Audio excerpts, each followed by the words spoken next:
오늘은 또 하나님 나라 속성 예수 그리스도의 비유 가운데 작년에 겨자씨 비유와 붙어있는 이 누르의 비유를 우리가 함께 다뤘는데, 외적 팽창과 성장을 강조하는 비유는 겨자씨 비유인데, 내적인 변화를 강조하는 이 누룩 비유는 저희가 하지 않았습니다. 그래서 이번에 하나님 나라 속성, 하나님 나라 속성 가운데 그 예수 그리스도의 비유를 통해서 누룩 비유를 가지고 하나님 나라가 어떻게 확장되고 어떻게 이 세상을 변화시켜 나가는지에 대한 말씀을 함께 나누도록 하겠습니다.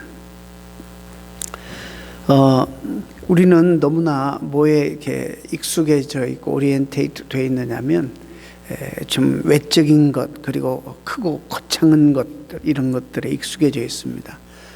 특별히 이제 저희 민족은 너무나 짧은 기간에 급성장하는 그런 경험을 가졌죠. 그래서 성장, 외적인 그런 팽창과 성장에 대해서 굉장히 관심이 많습니다. 그러나 이 시대에 우리가 더 사실상 하나님 나라에 대해서 얘기할 때 강조해야 될 부분이 있다면 내적인 변화와 성장, 성숙입니다. 마치 주님이 어릴 적에 아마 어머님 통해서 이것을 보신 것 같아요. 그래서 빵을 어떻게 굽는지를 보시고 그 소재로 삼아서 지금 하나님 나라 속성에 대해서 말씀을 하십니다. 누룩이 발효되는 모습을 보셨던 것 같아요. 우리가 그러나 어떻게 발효되는가 전혀 눈에 보이진 않지만 커다란 반죽 속에 들어가는 한 줌의 그 이스트가, 누룩이 정말 큰 발효의 힘을 가지고 그 자체를 키워나가기 시작하는 이런 모습을 말씀하십니다. 하나님 나라와 교회 역사가 걸어온 발걸음이 사실 그렇습니다. 우리 또 각 개인의 신앙 성적과 성숙도도 같은 원리입니다. 누룩과 관련하여 누룩이라는 단어가 부정적으로 사용된 적도 있습니다. 사실 마태복음 8장에 보면 예수께서 경계하여 가라사대 삼가 바리새인들의 누룩과 헤롯의 누룩을 주의하라, 이렇게 말씀하셨어요. 여기서 이 부정적으로 사용했는데, 바리새인들의 누룩은 뭐냐? 순수함을 잃어버리고 거짓 그 외식주의와 형식주의를 이야기하겠죠. 그 다음에 헤롯의 누룩은 무엇이냐? 헤롯은 정치적 수완과 술수가 참 능한 당시 세속적인 집권층을 통솔했던 아주 간교한 사람입니다. 그래서 예수님도 그 헤롯을 향해서 여우 같다라고까지 표현할 정도입니다. 자, 이런 누룩들은 더럽고 순수하지 않은 누룩들의 부정적 특성을 우리들이 조심해야 된다. 그러니까는 한편으로 해서 우리가 하나님 앞에 설 때 성도들 간의 순수함을 우리가 가져야 된다. 뭘 자꾸 가식하고 거짓되게 하고 이런 것들을 경계해야 된다. 그럼 오늘 본문에서의 누룩은 상당히 대단히 긍정적인 그런 단어로 사용합니다. 하나님 나라 속성에 대해서 비교하면서 사용하기 때문입니다. 오늘 본문의 가루 서말은 당시에 100명분의 빵 분량에 해당되는 어마어마한 엄청난 양입니다. 거기에 누룩을 한 주먹만 딱 집어넣어 버리면 엄청난 양의 밀가루의 성분으로 바뀐다는 것입니다. 자, 이런 모습이 이렇게 보이진 않지만 작은 것이 크게 부풀리게 하는 것이 하나님 나라 속성이다, 이렇게 말씀하십니다. 예수님과 제자들의 처음 형편은 우리는 잘 알고 있습니다. 예수님은 12 제자와 함께 하나님 나라를 선포하시면서 사역을 시작하셨습니다. 여러분, 그 하나님 나라 운동에 뛰어든 사람들, 예수님을 비롯해서 힘 있는 사람들이 아니었습니다. 당시 힘 있는 사람은 기득권 세력인 바리새, 사두개, 또 사내들인 공회, 이런 사람, 또 제사장 주변에 있었던 사람들, 이런 사람들이었을 것이에요. 그러나 예수님은 이 정말 좀 이런 표현 써서 그렇지만은 좀 허접한 사람들, 당시에 어부 출신들, 힘없는 자들, 그것도 예루살렘 출신은 하나도 없어요. 도시 출신은 없고 대부분이 갈릴리 어촌 출신들이었습니다. 그야말로 한 줌의 누룩과 같은 그런 존재였어요. 손가락질 받던 죄인들, 여러분 누구도 인정하지 않는 그런 사람들이었습니다. 세리들, 장기들, 또 주님 주변에 다른 자들도 다 그런 자들이었습니다. 그야말로 한 줌의 정말 누룩과 같은 사람들이었어요. 그런데 놀랍게도 우리가 성경을 보게 되고 또 역사를 보게 되면 바로 그들이 세상의 변화를 주도했던 주역들이 있어요. 그들이 바로 사도행전의 주역들이 되었다는 사실을 우리는 압니다. 마치 연약한 여인이 한 줌의 가루를 서말 속에 갖다가 넣었더니 온통 부풀게, 그래서 100명이나 먹을 수 있도록 그렇게 한 것과 같다는 것입니다. 믿어지지 않는 그런 사실이죠. 예수님이 구속사역을 완성하시고 이제 하늘로 승천하시면서 모여든 그 제자들에게 남기신 명령이 있습니다. 그리고 이 땅에 모든 복음서의 마지막으로 남긴 명령이 있어요. 그게 뭐냐면 너희는 가서 모든 족속을 제자 삼아라. 내가 너에게 분부한 모든 것을 다 가르쳐라. 그리고 주의 이름으로 세례를, 성부 성자 성령의 이름으로 세례를 줘라. 이런 명령을 하시지 않는가. 또 너희는 온 천하에 다니면서 만민에게 복음을 전하라. 온 천하에 다니면서 만민에게 복음을 전하라. 오직 성령이 너에게 임하시면 너희가 권능을 받고 예루살렘과 온 유다와 사마리아와 땅 끝까지 이르러 내 증인이 되리라. 이런 말씀을 하셔서 여기 사용되는 그런 단어들이 대상의 모든 족속, 그다음에 천하에 다녀요. 지역이 구별된 거 아니에요. 천하에 다니면서 또 만민에게 땅 끝까지, 이런 단어들을 주님 극단적으로 사용했습니다. 정말 어마어마한 말씀이고 극단적인 말씀이 아닐 수 없습니다. 팔레스타인 조그마한 지역에서, 지금도 보면 경상도보다도 작은 지역, 그런 지역에서 좀 그것도 정말 이름 없는, 힘 없는, 무능한 그런 사람들만 모아서 주님께서 그런 말씀을 하신 겁니다. 그런데 참으로 가당치 않고 허황된 본부 같았습니다. 그리고 당시 정치적인 상황이 어땠습니까? 로마 제국이 천하를 지배하고 있을 때 그 지배권 아래에 있는 아주 작은 식민지 나라였습니다. 전도하다가 잡히면 여러분 사자밥이 되고 곧 칼바람이 불고 모진 박해가 닥칠 것을 뻔히 알고 있었습니다. 그런데 그들에게 아무 힘도 없고 무능한 그들에게 학식이 있습니까? 가진 것이 있습니까? 사회적으로 소외층인 그들에게 이런 명령을 하시는 겁니다. 그런데도 그들 향해 예수님은 자신 있게 복음으로 이 세상을 정복하라고 명령하는 겁니다. 무모하기 짝이 없는 명령 같았습니다. 그런데요, 역사에 보면 그 말씀대로 다 되었어요. 제가 오늘 조금 그 한 사람의 가르침과 삶이, 그리고 그를 따르는 그 누룩들을 통해서 이 세상이 어떻게 변화되었는지를 다 얘기할 수는 없지만은 간략하게 각 분야에 대해서 좀 말씀드리려고 합니다. 사도행전의 역사를 보십시오. 오순절에 성령이 참 임하잖아요. 성령 충만을 받은 12 제자와 성도들은 조금도 망설임이 없이 사방으로 흩어져서 복음을 전했습니다. 그리고 전한 것만이 아니라 전한 대로 그들이 살았어요. 복음적인 삶을 살았어요. 유대와 예루살렘과 유대와 사마리아 머무르지 않고 소아시아와 유럽 다 확산되었습니다. 근데 이 복음의 거선 물길을, 그 불길을 어느 누구도 가로막을 수가 없었습니다. 그래서 복음이 들어가는 곳마다, 그 누룩들이 섞이는 곳마다 믿는 사람들이 생겨나고 교회들이 생겨났습니다. 즉 영향력 있는 삶을 살게 되었다는 말입니다. 로마 정부의 박해를 받으면서도 복음 전파의 기세는 꺾이지 않았습니다. 결국에 거대한 로마 제국이 복음 앞에 무릎을 꿇어버리잖아요. 그래서 그 어마어마한 제국이 313년에 콘스탄틴 황제가 기독교를 국교로 공인해 버릴 수밖에 없는 상황에 이릅니다.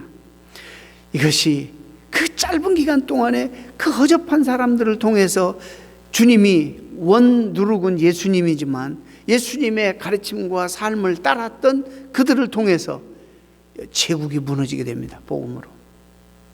놀라운 일 아닙니까? 그들에게는, 초대교회 교인들에게는 사람들을 끄는 마력, 어떤 매력이 있었습니다. 이 시대에 우리가 회복해야 될 과제가 바로 이런 겁니다. 그냥 복음만 전한 게 아니고, 그냥 그때는 또 복음을 전할 수도 없었어요. 내놓고. 그래서 활발하게 내놓고 다니면서 복음을 전할 수도 없었는데, 이제는 다니면서 그들의 삶을 통해서 정말 매력을 풍기고 그리스도의 향기를 풍기니까 주변 사람들이 물을 거 아니에요. 우리하고 삶이 다른데 도대체 당신들의 삶을 지탱하고 있는 것들이 무엇이냐, 비밀을 좀 알려달라. 그럴 때 이제 예수 그리스도의 복음을 전했다는 것이죠. 간 데마다 그리스도의 향기를 드러냈습니다. 그들은 세상을 변화시키는 그런 누룩 같은 존재였습니다. 성경은 이들을, 또 주변 사람들은 이런 변화를 주도했던 사람들을 전염병을 옮기는 사람들이라고까지 했어요. 오늘 우리가 지금 마스크를 쓰는 이유도 이 전염병 때문에 그렇잖아요. 무섭잖아요, 전염병이. 사도행전 24장에 보면 바울에게 이렇게 말해. 당시의 기득권 세력들이 우리가 보니 이 사람은 연병이라, 연병에 걸렸다는 거예요. 천하에 퍼진 유대인들을 다 소욕케 하는 자요, 나사렛 이단의 괴수라. 천하에 소욕케 하는 자요, 사람들을 변화시키는 이단의 괴수라. 이렇게 말했어요. 여러분, 소금의 특성은 소금이 짠맛을 내듯이 이 누룩에도 특성이 있다는 것입니다. 누룩을 영어로 이스트라 그래요. 여러분 아시죠? 네. 다른 말로는 효모균, 곰팡이라고 합니다. 여기서 자극제, 감화력, 영향력이 바로 이 이스트가 가지고 있는, 그냥 들어가면 영향을 끼치는 거예요. 가만히 있을 수가 없어요. 이 힘을 막을 재간이 없는 거예요. 그런 사람들로 하나님이 제자를 선택해서 세웠고, 그 누룩을 받은 사람들로서 오늘 저와 여러분도 세워지게 된 것입니다. 우리가 자연적으로 어떻게 믿어요? 안 돼요, 그게. 성령으로 거듭난 사람들의, 그래서 이 누룩적인 매력, 감화력, 영향력을 지금 강조하는 거예요. 이 누룩이 바로 그런 거라는 거예요.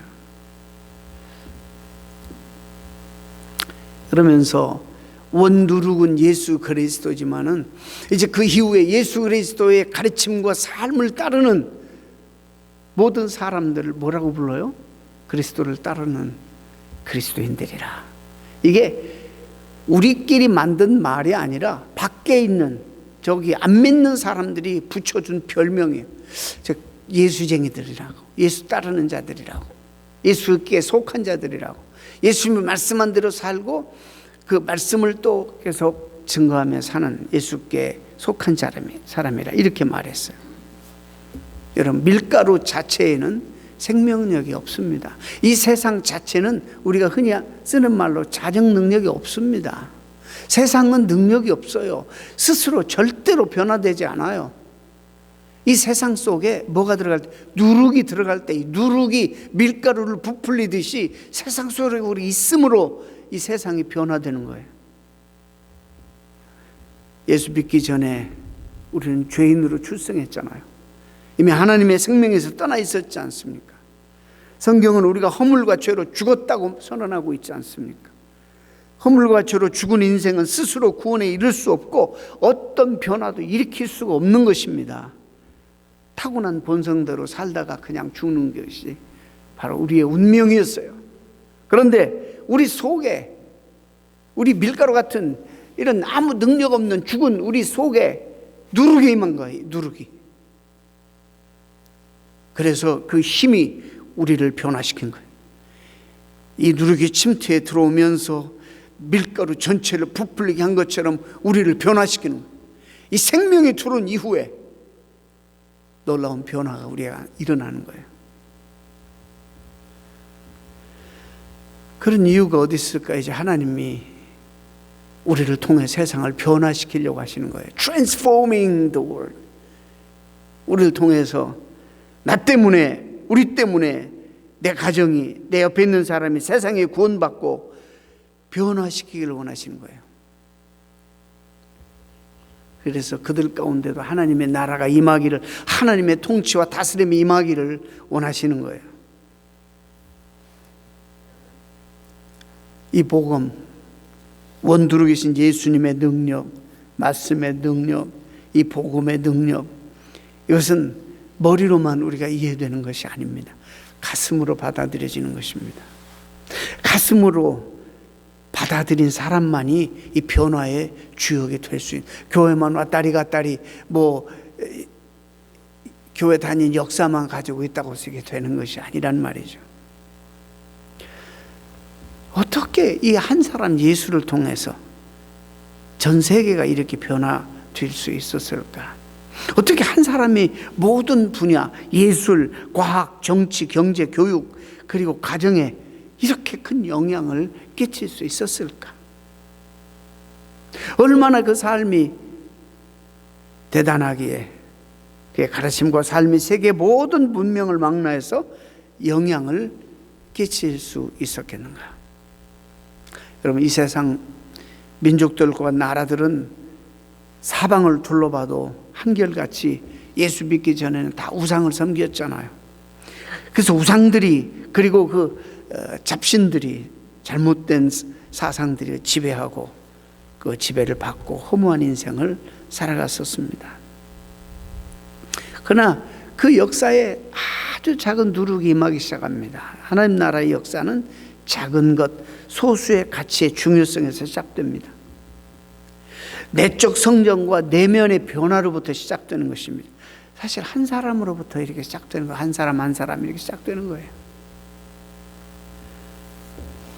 하나님 나라의 최종 목표는 여러분 우리가 아는 대로 성장과 변화를 통해 우리 이웃들에게 하나님의 축복을 나누고 하나님이 제공하시는 쉼과 안식을 제공하는, 그것이 하나님 나라의 목표 아닙니까? 예수님은 세계를 변화시킨 분입니다.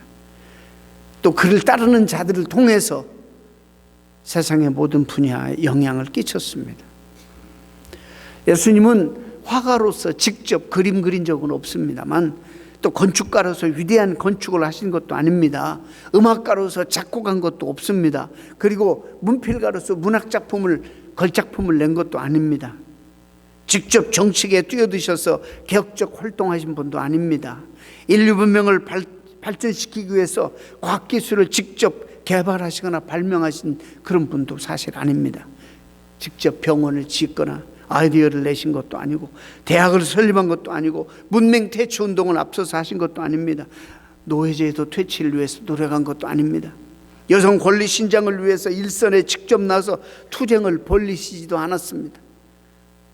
천대받은 노예들을 규합해서 노예 폭동을 일으킨 분도 아니고, 여성 신장을 위해 여성들을 독려해서 대규모 시위 집회를 가진 이런 분도 아닙니다. 자신의 주장을 글로 단 한 페이지도 출판한 적이 없으시고, 그분은 교수요, 연구원이요, 발명가의 직함을 가지고 일하신 것도 아닙니다. 인간을 위한 법과 또 자유를 얻기 위한 캠페인하지도 않으셨습니다.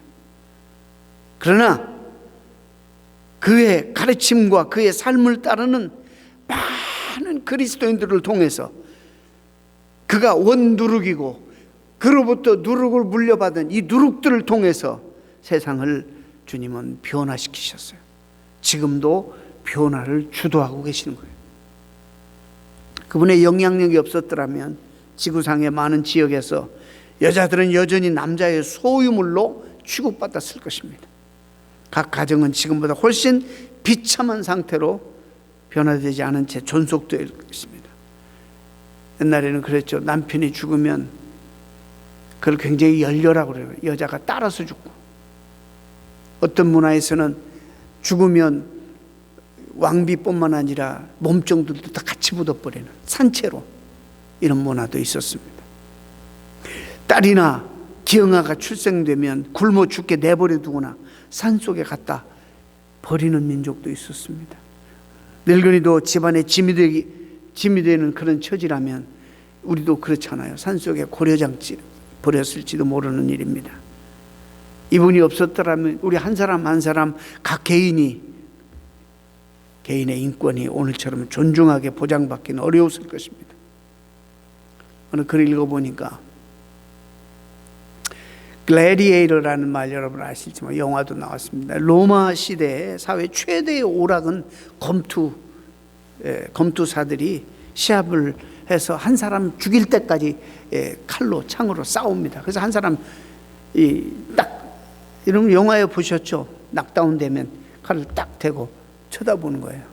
그럼 위에서 내려가 이러면 그냥 죽여버리는 거예요. 그게 최고의 오락이었어요. 뭐 특별히 무서운 일이에요. 그런데 주님을 따랐던 한 사람, 수도사 텔레마크스라는 사람이 자기의 목숨을 희생하면서 검투시합 중단을 요구했습니다. 한 사람 한 사람이 너무나도 소중한 가치 있는 하나님의 형상대로 지음받은 소중한 사람이라는 것을 강조했습니다. 자신의 목숨을 희생하면서 검투시합 중단을 요구했고, 결국에는 그가 죽기 전에 많은 사람들 앞에서 던진 그 스피치가 많은 사람을 감동하고 그 순간부터 검투시합이 중단되었다고 합니다. 그래서 수없이 죽을 수밖에 없었던 사람들이 회복이 되고 인간의 존엄성이 회복되었습니다. 고대 사회에서는 일반적으로 원치 않는 아이가 태어나거나 낙태하지 못한 아이가 태어나면 길에 버려서, 여러분 참 잔인해, 그냥 원치 않는 애가 태어났어요. 그리고 애가 정상적이지 않으면 길거리에 버려서 짐승들의 밥이 되게 했어요. 이게 우리가 살아가는 이 세상 속에서 있었던 일들입니다. 그렇게 버려진 아이들을 누가 데려다가 양육해서 키웠느냐? 그리스도인들이 그렇게 했어요. 짐승의 밥이 될 운명에 처해 있는 아이들을 다 데려다가 집에서 사랑으로 키워냈습니다. 이것이 고아원의 원조예요.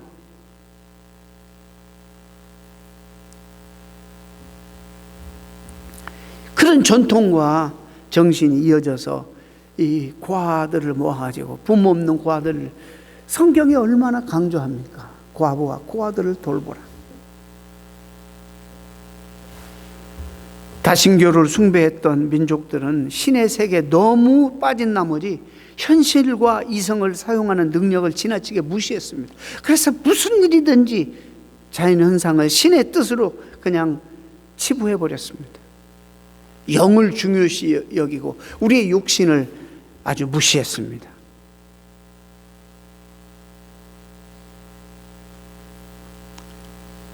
이게 이단 사상일수록 기독교 안에도 그런 거예요. 만약에 우리 육신을 무시한다, 이건 이단이에요.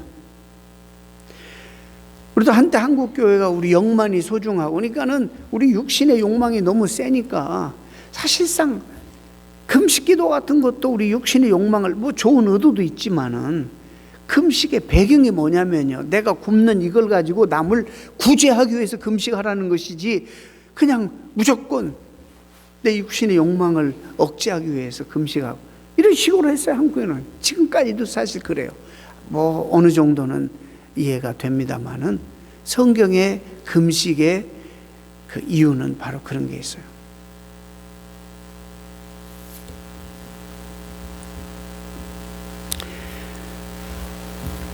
성경은 미래를 중요시 여김과 동시에 이 미래는 오늘날이 연결돼서 오늘 현실, 일상이 가장 중요하다고 가르쳐요. 이 일상과 현재의 삶이 바로 되지 않으면 미래가 없다, 이렇게 성경은 가르치는 거예요.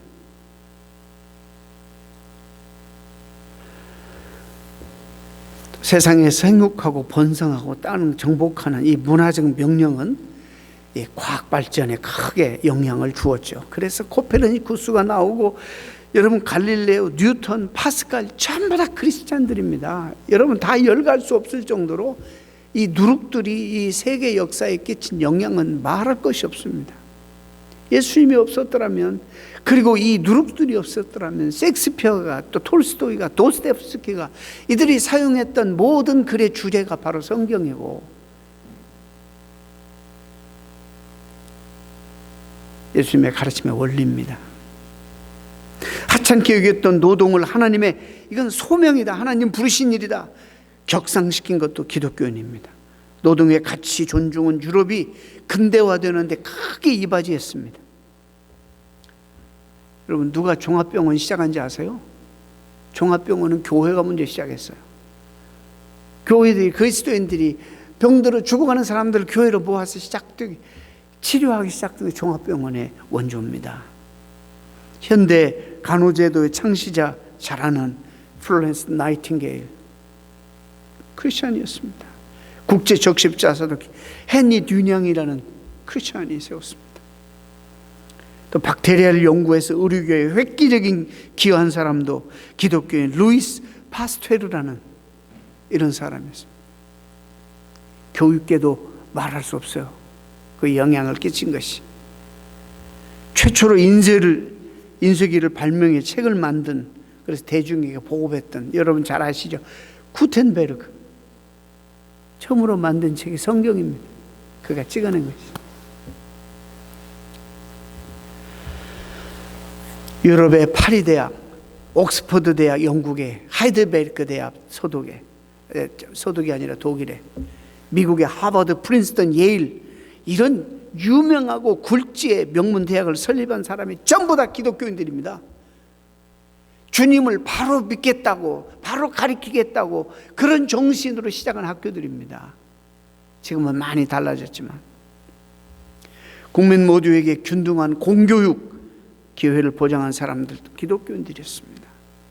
청각장애인을 위해서 수화를 개발한 사람도 기독교인이, 시각장애인을 위해서 점자를 발명한 사람도 프랑스 사제 루이스 브레일레라는 사람이에요. 조금만 연구해요. 이게 다 나와요. 이 음악계도 빼어놓을 수가 없죠. 여러분, 기독교 빼면 음악은 없어요. 하나님을 찬양하는 이 음악, 사부화음을 발명해 사용하기 시작한 것이 교회 찬양대였어요. 다섯 손가락을 이용해서 건반을 누르며 연주하는 법을 개발한 사람도 바하라고 그래요. 바하.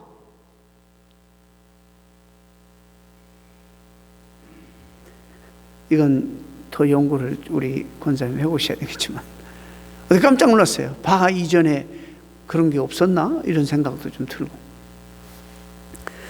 음악이야말로 기독교 영향을 가장 많이 받은 분야입니다. 사회, 나라의 법과 사회 질서도 다 거기에도 큰 영향을 미쳤어요. 여러분, 1215년 시민의 기본 권리를 세계 최초로 보장한 마그나 카르타 대헌장 초안한 사람이 캔터버리 추기경, 기독교인입니다. 미국 헌법을 기초했던 제임스 메디슨, 누가 영향 줬어요? 이 뒤에 스승 목사님이에요.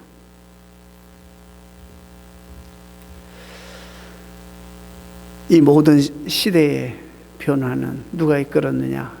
크리스천들이 이끌었어요. 마음으로 복음이, 그 누룩이 들어와서 그들의 심령을 변화시킨 바로 변화된 사람들에 의해서 이것들이 변화가 이루어졌습니다. 다시 말씀드립니다. 거저 교회만 왔다리 갔다리 한 사람들을 통해서가 아니라 하나님의 영으로 변화받은 사람들을 통해서. 예수님은 단번에 또 급작스럽게 세상을 변혁시키지 않으셨죠. 매우 작은 일부터 시작하셨어요. 그리고 그 일을 꾸준히 했어요.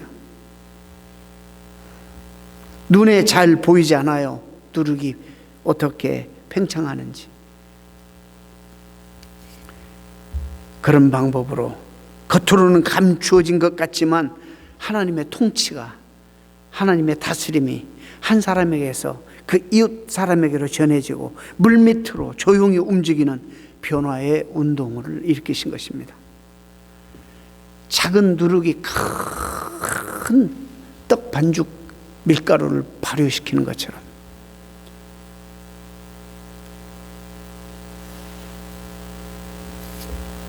처음에는 작고 눈에 띄지 않지만 결국 전체를 변화시키는 것처럼 주님 그렇게 주도하셨어요. 자, 이제 우리에게 무슨 숙제가 있네요. 왜 하나님 우리를 부르셨을까? 제가 자주 얘기하는 transforming the world, 이 세상을 변화시키는, 이게 어마어마한 게 아니에요. 우리가 위대할 필요도 없어요. 우리가 이 세상에서 성공할 필요도 없어요. 그러지 않아도 됩니다. 주님이 이 세상에 사역하실 때 방랑자였어요. 머리 둘 것도 없을 정도로 가난하셨고 아무것도 없으셨어요. 그리고 예수님이 사셨던 모국 유대는 로마 감정 아래 있었 힘없고 가난한 나라였지 않습니까? 예수님은 그 당시에 지배계급에게 기득권 세력이 알려지지도 않았던 인사에서 나중에 십자가 지실 때 죽임을 당할 때 알려지니까 죽이는 거예요. 사람들이 그를 따르니까.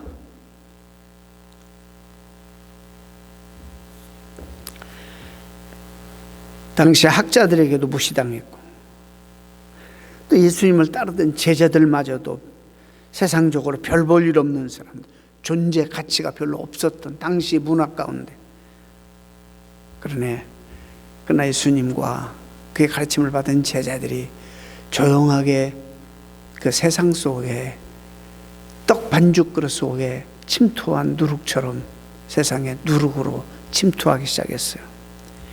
여러분, 이 누룩이 퍼지는 능력을 막을 사람이 없어요. 막을 세력이 없는 것입니다. 하나님 나라가 우리가 하든 안 하든, 내가 앞서서 하든 안 하든, 하나님 앞에 쓰임받든 안 하든, 하나님이 지금도 신실한 자들 통해서 이 역사를 주도하고 계시는 거예요. 그래서 우리는 항상 이런 생각을 해요. 우리가 영어로 participate, 이 영광스러운 일에 우리가 참여해야 돼요. 참여. 우리가 못해요. 우리가 참여하면 하나님이 우리에게 힘 주시고 하나님의 능력으로 우리가 감당할 수 있게 된다는 것이죠.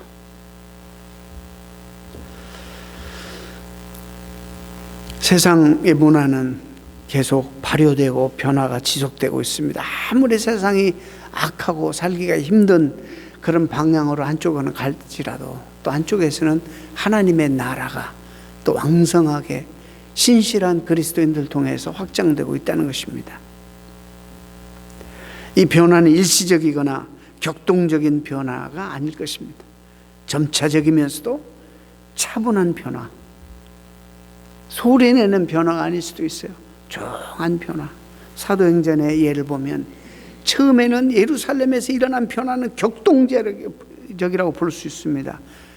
그러나 그 많은 사람들이 한꺼번에 성령 받고 거리에 뛰쳐나가 5,000명, 3,000명 구원받고 어마어마한 큰 교회로 성장했는데, 누가 선동하거나 데모하거나 실력 행사하거나 폭력이 없었다는 점에서 참으로 역사적이고 차분하고도 점진적인 변화였습니다. 그래서 이 누룩의 성격은 내면의 변화이지 외면의 변화를 강조하지는 않습니다. 따라서 사랑하는 성도 여러분, 오늘 말씀을 마칩니다. 우리가 이 시대에 무엇으로 부름받았다고요? 이 세상 자체는 변화의 능력이 없어요. 아무것도 힘이 없어요. 근데 저와 여러분을 주님이 불러서 이 누룩의 신분으로 우리를 부르셨어요. 우리가 스며 들어가는 곳마다, 그게 가정이든지 사회든지 직장이든지 어디든지 나를 통해서 이런 변화가 일어나야 되는 것입니다. 역사 가운데 제가 잠시 몇 분야만 어떻게 다 열거해요. 그리스도인들이 이 세상에 끼친 공헌을 다 말할 수 없어요. 이제 이 시대에 하나님이 우리를 부르셨어요. 누구? 주님의 가르침과 삶을 따르는 저와 여러분을 부르셨습니다. 우리의 삶을 통해서 이런 결과가 드러나도록 노력해야 될 것입니다. 아니, 드러나게 될 것입니다. 우리가 바로 세상의 빛이고 소금이지만 동시에 우리가 누룩이다. 소금이 짜게 하는 속성을 가진 것처럼 이 누룩은 팽창하는, 나를 통해서 주변을 변화시키는 능력이 있다는 사실을 잊지 마시고, 내가 내 가정 속에서 어떤 선한 영향을 끼칠까, 내가 속해 있는 공동체와 직장과 사회 속에서 어떤 선한 영향력을 끼칠까, 한번 고민하면서 우리 남은 생애를 설계하고 또 오늘의 일상을 하나님 앞에 드리는 여러분 되시길 축원합니다.